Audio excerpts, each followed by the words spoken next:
Welcome to highlights of stage 15 of the Vuelta A Espana. From Vagadeo to Monforte de Lemos. Relaxed all round at the start for UAE Team Emirates. Multiple teams unsurprisingly warming up.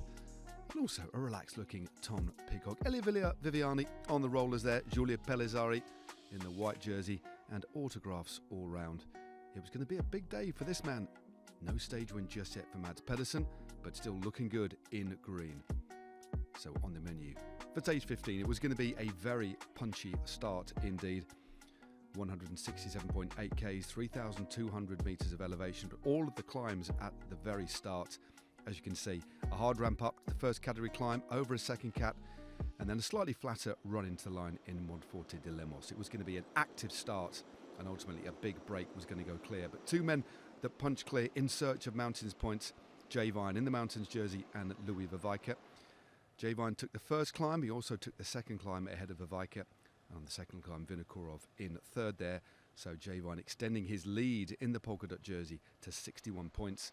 But there was a 44 rider group making it the front of the race, and the chase behind, or the pace setting, shall we say, behind, was left in the hands of Visma Lease Bike. A lot of work being done by Wilco Kelderman and Dylan van Baal. Meanwhile, Mads Pedersen was thinking about his strategy, but he had four teammates in the move. Bernard Ciccone, Gebre and Carlos Verona as well. Meanwhile, it was a relatively relaxed day for Jonas Vingegaard in the red jersey. A protester, unfortunately, ambushed the peloton. A couple of riders came down, including Javier Romo, but thankfully the man from Movistar was back up and soon rejoined the peloton. With 34 Ks to go, add two riders out in front. He'd been in front for a long time. Vine and Vervaeke went through the intermediate sprint point. Vervaeke taking 20 points there. And then Mr. Mads Pedersen just drifting off the front of the peloton to hoover up the remaining points on offer at this intermediate point. It was Jake Stewart just behind there for IPT, but minimal effort required to take the remaining points on the road there for Mads Pedersen. So a good day so far, but the break still had a lead of 1 minute and 26 seconds. But the peloton at this point, with 33 Ks to go, were a distant 13.5 minutes behind. The gap started to tumble under the impetus of Little Trek, and the attack started to come. Santiago Buitrago attacking on one of the short climbs. Egan Bernal also there. Eventually a group of 7 riders went clear in pursuit of Vervaeke and Vine. There's confirmation of the intermediate sprint point. Vervaeke from Vine from Pedersen. Pedersen now the lead, a significant lead in fact, 207 points to the good. And all relaxed, as you can see. A daily wave and a kiss from the man in red, Jonas Vingegaard, looking relaxed ahead of the rest day. Eventually, everything came back together at the front. Vervaeke and Vine were caught by Olar, Pedersen, Frigo, Dunbar, Buitrago, Sheffield and Bernal. 2 riders there from the Ineos Grenadiers. But the pressure was on as we headed in to the last couple of kilometres.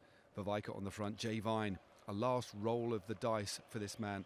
He'd been in front all day. He was flanked immediately by Egan Bernal, but it was going to come back together for what would be a fascinating sprint finale.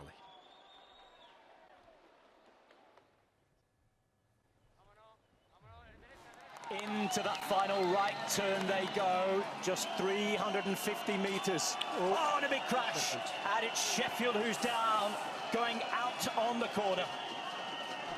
It's Frigo at the front. Gets a gap, but here comes Pedersen trying to come off his wheelies. Aulard, it's Mads Pedersen at the front, Aulard in the centre, Pedersen in the green, Pedersen all day long. Mads Pedersen finally gets his stage win by brute force, full control, heart. He was hungry. Just look at what winning at La Vuelta means to Mads Pedersen. He's been so consistent in the hunt every single day. 4 riders from his team with him, Bernard Ciccone, Gebre and Verona, all did their thing. Congratulations there from Eddie Dunbar as well. And coming home just inside the top 10, Magnus Sheffield, after picking himself up off the floor. And then the remnants of that large breakaway coming home around 30 seconds behind that lead group. There's the moment that Sheffield laid it down on that corner. It was Marco Frigo of IPT who opened up the sprint. But just in the slipstream of the Italian was Mads Pedersen, perfectly timed.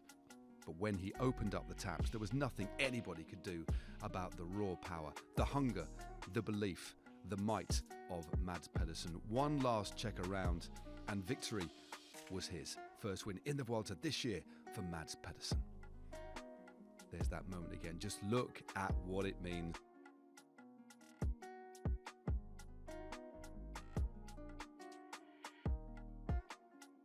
There's a real chase behind, in fact, as well, from Bahrain Victorious, leading home the bunch at 13.5 minutes.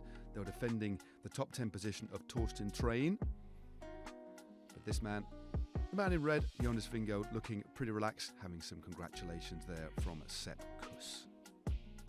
So confirmation of the stage result. Mads Pedersen ahead of Oris Ola, Frigo, Buitrago, Dunbar, Bernal, Vivaika, Vine, Sheffield and Sagat.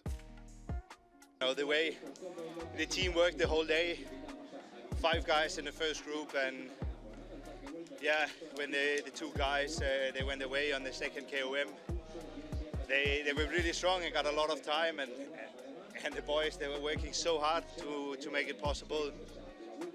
So yeah, in the end it makes it even nicer to win when everyone is looking at us and everyone knew our plan, and still we succeed with a victory. That's absolutely incredible. Indeed incredible. No real change at the top end of the GC. Vingegaard still leads Almeida by 48 seconds with Pidcock in third, but Junior Lesurf moved up to 9th place after being in the breakaway. So another day in the red jersey for Team Visma Lease Bikes Jonas Vingegaard. But it will be a welcome rest day, that is for sure. So the points classification, Mads Pedersen now with a big lead, 98 points in front of Jonas Vingegaard, with Giulio Ciccone moving up into third. So solid in green for Mads. Big smiles all round, the pressure relieved. After 2 weeks of toil, of effort, he finally gets his reward. So after the rest day, we head into stage 16. Let's take a look at that. From Poyo, Tomás Castro de Elvil, 167.9 kilometres. And we do have another hilltop finish. Not a full-on mountain stage, but still 3,200 metres of elevation. Could be one for the break, and the possibility of another tussle at the top end of the GC. Enjoy your rest day. Don't miss stage 16.